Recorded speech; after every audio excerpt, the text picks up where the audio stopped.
सामने वाले व्यक्ति को अपनी लाज रखने दें। कई साल पहले की बात है।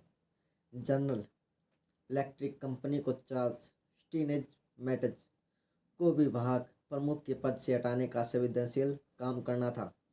स्टीनमेटेज बिजली के मामले में तो उस्ताद था, परंतु कैलकुलेटिंग विभाग के प्रमुख के रूप में असफल सिद्ध हुआ था।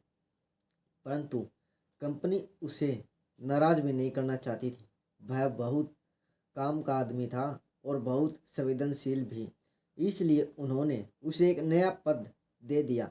उन्होंने उसे जनरल इलेक्ट्रिक कंपनी का कंसल्टिंग इंजीनियर बना दिया। हालांकि उसका काम वही था जो अभी कर रहा था, परंतु उसका पद नाम बदल गया है और इसके बाद उसकी जगह किसी और आदमी को विभाग प्रमुख बना दिया। स्टीन मेटेज खुश था। जी कंपनी के अफसर भी खुश थे। उन्होंने अपने संवेदनशील सितारे को बिना चोट पहुंचाए विभाग के प्रमुख के पद से हटा दिया था और उसे अपनी लाज रखने दी थी।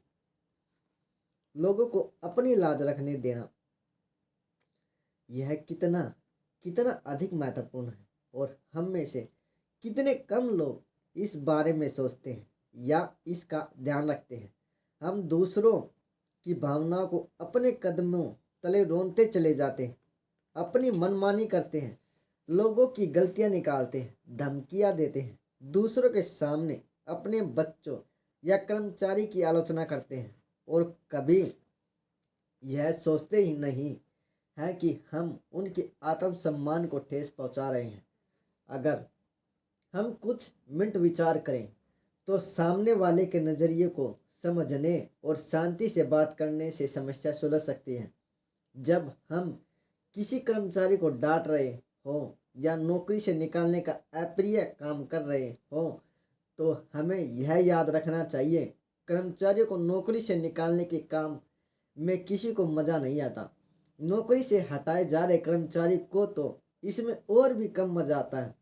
मैं यहाँ पर एक certified public accountant marshal A grazer के पत्र के अंश दे रहा हूँ। हमारा बिजनेस ज़्यादातर सीजनल है, इसलिए जब इनकम टैक्स की भीड़ छट जाती है तो हमें बहुत से लोगों को काम पर से हटाना पड़ता है।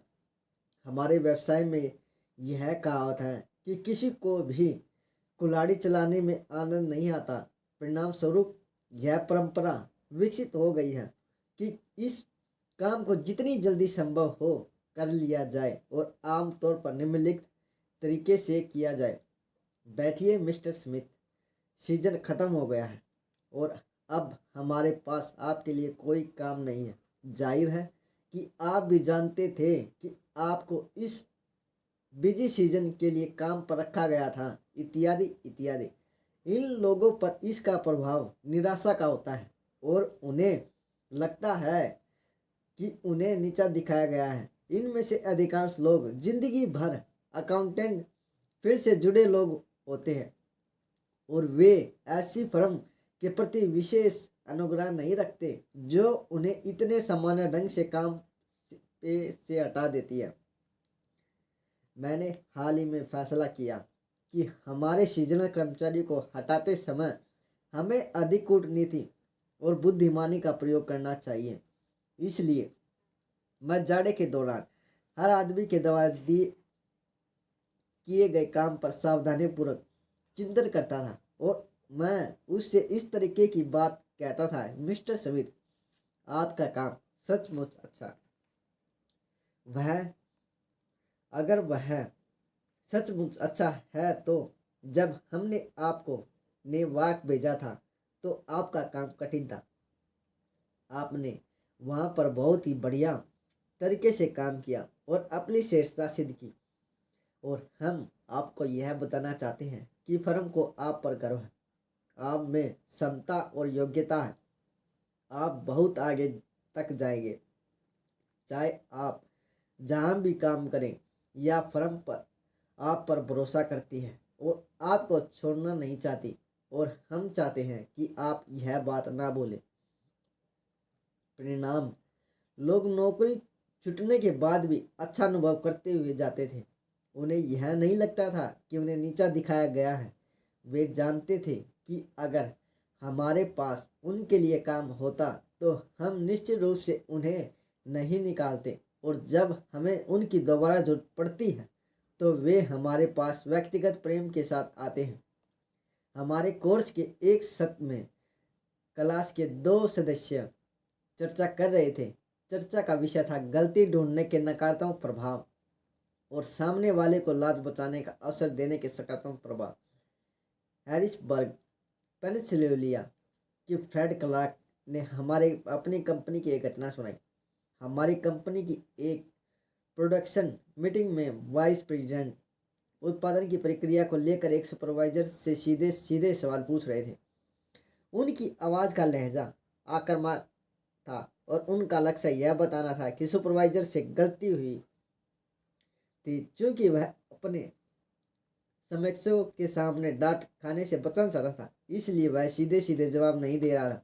इससे वाइस प्रेसिडेंट को गुस्सा आ गया और उन्होंने सुपरवाइजर को बहुत डांटा और उस पर झूठ बोलने का आरोप भी लगा। इस मुठभेड़ से पहले कि कामकाजी रिश्ते कुछ ही क्षणों में खत्म हो गए। हालांकि सुपरवाइजर बहुत अच्छा कर्मचारी था और वह बहुत मेहनती था, परंतु उस घटना के बाद वह हमारी कंपनी के लिए काम का नहीं रहा। कुछ महीनों बाद वह हमारी कंपनी छोड़कर प्रतिद्वंदी कंपनी में काम करने लगा, जहां वह बेहतरीन काम कर रहा है। हमारी क्लास की एक और सदस्य अन्ना मेजोन ने भी अपनी कंपनी में हुई इसी तरह की एक घटना सुनाई, परंतु तरीके और परिणाम कितने अलग थे। मिस मेजोन एक फूड पैक करने वाली कंपनी में मार्केटिंग स्पेशलिस्ट थी। उन्हें पहला बड़ा काम सौंपा गया था, जिसमें उन्हें एक नए प्रोडक्ट की टेक्स्ट मार्केटिंग रिपोर्ट प्रस्तुत करनी थी।